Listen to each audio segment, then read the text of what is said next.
नमस्कार मंडळी. सुअज्जीच्या चॅनलवर आठवणींच्या भंडाऱ्यात तुमचं सगळ्यांचं अगदी मनापासून स्वागत. आजचा आपला हा 5वा भाग. कधी एकदा तुमच्याशी गप्पा मारते असं झालंय. आल्हादचे वडील इलेक्ट्रिसिटी बोर्डात होते. ते तेव्हापासून बांद्रा वेस्टला राहायचे. पण आम्ही जिथं त्यांना भेटायला गेलो ना, ते घर मात्र नंतर तिथे मूव्ह झाले होते. एल्को आर्केडच्या जवळ सनशाईन नावाच्या बंगल्यात ते राहायला आले होते. मुंबईत असं घर म्हणजे पर्वणीच आहे. वधूवर परीक्षा आमची संपली होती. मुलाची आई आणि मुलीचे वडील दोघेंचंही समाधान झालं होतं. माझी पत्नी आणि मोठी मुलगी यांच्याशी बोलून मी पक्क करेन असं काकांनी मंडळींना सांगितलं आणि आम्ही निघालो.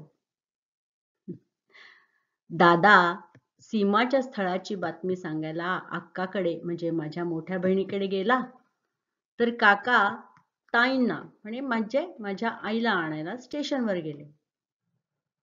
हातपाय धुवून मी स्वयंपाकाला लागले. पण मन अगदी विचारांनी भरलं होतं. आमच्या काकांच्या दर 3 वर्षांनी बदल्या होत. ते नागपूरला असताना माझा जन्म झाला. माझ्या आठवणीत नागपूर नाही, पण त्यानंतर वणी, किनवट, बिलोली इथल्या काही थोड्याफार आठवणी आहेत.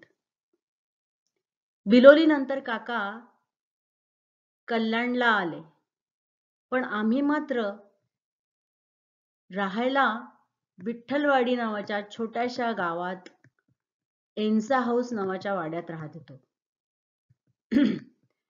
ती म्हणजे खरं तर तशी छोटीशी चाळच म्हणा ना. सगळ्यांच्या घराचे दार उघडे. स्टेशन अगदी समोरच. कल्याणला जायचं म्हणजे ट्रेन हा एकच मार्ग. त्यामुळे काका काय आणि त्या बिल्डिंग मधले कामं करणारी सगळेच पुरुष मंडळी ट्रेननी कल्याणला जायचे. शाळेतली मुलं देखील ट्रेननेच कल्याणला जायचे. मला आठवतं, आम्ही सगळी भावंड अशा बदल्यांमुळे एक वर्ष पुढेच गेलो होतो. त्यामुळे विठ्ठलवाडीला आलो तोपर्यंत मी 5वीत पोहोचले होते. एन्सा हाऊस म्हणजे खरंच एक कुटुंब होतं. घरातली पुरुष मंडळी आपापल्या कामाला गेले, मुलं शाळेत गेली की महिलांचं मंडळ भरे. संध्याकाळच्या वेळेस मुलं वाड्याच्या चौकात खेळत, तर पुरुष मंडळींच्या गप्पा चालत आणि घराघरातून स्वयंपाकाचे स्वाद येत. आम्ही मुलं कोणाच्याही घरी जाऊन जेवायचो, खायचो. खरंच मज्जा होती.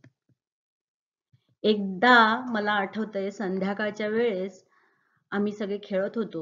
मुलींची लंगडी खेळणं चालू होतं, तर बाजूला मुलं पतंग उडवत होते. ती सारखी मध्ये येत होते. त्यांना किती सांगितलं तरी ऐकत नव्हते. मी अगदी तावातावाने त्यांच्या पुढे गेले आणि त्या पतंगाच्या मांजाचा दोरा दोन्ही हाताने तोडायला लागले. झालं उलटच. दोरा नाही तुटला, पण माझ्या बोटाला मात्र चांगलंच कापलं गेलं. तेव्हा कळलं, पतंगाचा मांजा म्हणजे साधा दोरा नसतो, त्याला काचेच्या चुऱ्याचं पूड लावलेली असते. तिथली आणखी एक आठवण म्हणजे मी शाळेतून घरी येताना पाहायला आई नेहमी आमच्या वाड्याच्या टोकाला बाल्कनीत उभी राहत असे. एक दिवस ती मला दिसली नाही. मी घरात पोहोचले तर ती आणि आमच्या शेजारच्या अनगळ काकू बोलत होत्या. मला पाहून आई त्यांना म्हणाली, ही तर किती छोटी आहे हो. मला 2 मोठ्या बहिणी आणि एक भाऊ. त्यांना मी ताई, अक्का, दादा असे हाक मारे. ताई माझ्यापेक्षा 8 वर्षांनी मोठी, तर अक्का 6 आणि दादा 4. मी सगळ्यात धाकटी. म्हणजे बरोबरच आहे ना. ती छोटी असं म्हणणारच की नाही. बाकी माझी तिघही भावंड आईला माई म्हणायचे. मीच एकटी काय ते आई म्हणायचे. तिच्या कुशीत मी शिरले ना, की आमच्या दोघींचा खेळ चाले. ती मला तक्कूबद्दा तक्कूबद्दा तक्कूबद्दा अशी हाक मारे. मी ती मनातल्या मनात मोजे आणि मग काय काय काय असं बरोबर तिला तितक्याच वेळा उत्तर दे. एकाच वर्षात काकांची बदली मुंबईला झाली आणि आम्ही महालक्ष्मीला गव्हर्नमेंट कॉलनीत राहायला आलो.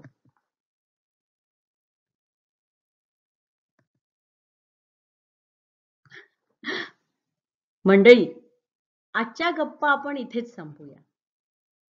महालक्ष्मीला आल्यानंतर आम्ही काय काय केलं ही गंमत ऐकायला पुढच्या वेळेस नक्की याल ना? पुन्हा भेटूया सुअज्जी चॅनलवर.